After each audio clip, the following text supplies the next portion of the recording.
Hello, welcome back to Ted's Fish Room. It's been a while since I posted a video, and I apologize for that. But I've been a little bit busy. As we take a look around this fish room, you're going to notice that the fish room is a little empty. I am about halfway through tearing this fish room out. Yes, who knew? The import and resale business of fish just really isn't all that profitable. I want to thank everybody who's been a customer of mine for the past 3 years.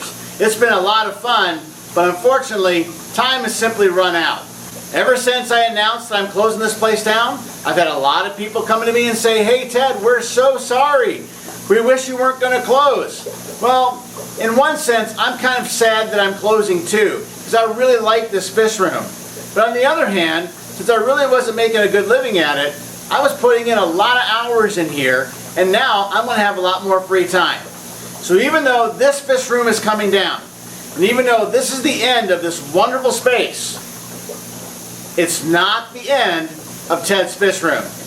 Let me show you the new fish room. Welcome to the new fish room, or the new old fish room. This is the same fish room that I had prior to moving over to the new building. I've simply moved it back into my basement. But the layout is completely different, and now I'm happier with the systems. I've made it a lot simpler.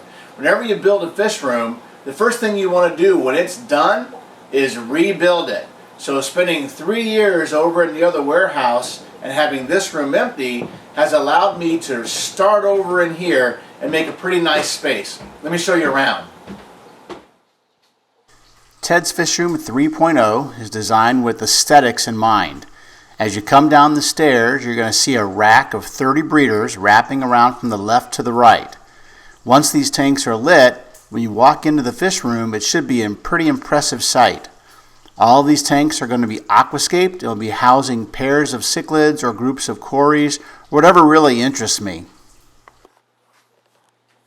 These are the same tanks that I had in the previous fish room, and they're all top drilled with a bulkhead and plumbed to a floor drain. So all I need to do water changes is to top the tanks off, and the water will flow out the back.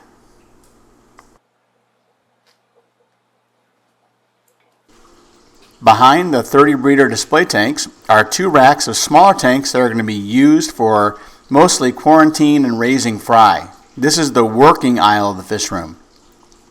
Last time I had my fish room set up in the basement, I had about 3 times this number of small tanks.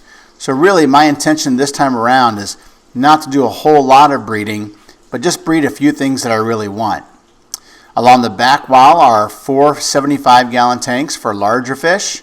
I also managed to get my refrigerator and freezer down into the fish room. That's very important. I have room at the back of the aisle for 1 more rack of tanks, and this is going to hold 2.5-gallon tanks and 5-gallon tanks for breeding tetras and raising very small fry.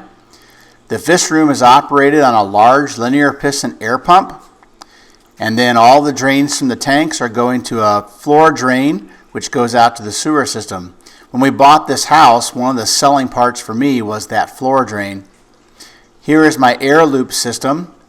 It seems to be working pretty well. I think I might need a little more air pressure, so I anticipate plugging in another linear piston pump into this loop sometime in the future. One of the shortcomings in my new fish room, just as it was the first time around, is that the only source of water I have here is this sink. So everything happens with quick disconnect valves. I use this to provide tap water to the tanks. I also use it to run my RO system. Same RO system I had in the other fish room, so it's pretty big. And it's going to run to this 150-gallon vat. Now, in this video, I am still working on this. Actually, at the time I'm doing this voiceover, that is running now. I have a place for work and storage, some shelves, and lots of empty space. So this new Ted's Fish Room is not complete yet. There's still a lot to be done. Lighting still needs to be worked out. How water is going to get from the sink to the storage vats and back to the tanks has got to be plumbed. There's already fish in the room because I'm in the process of trying to get the big warehouse closed down. And that's what I need to concentrate on right now. So now you've seen the new fish room. You can look forward to some videos for things happening here in the future. but it's going to be a few weeks. So I ask you to be patient, and it won't be very long before you see more stuff coming out of Ted's Fish Room. Thank you for watching.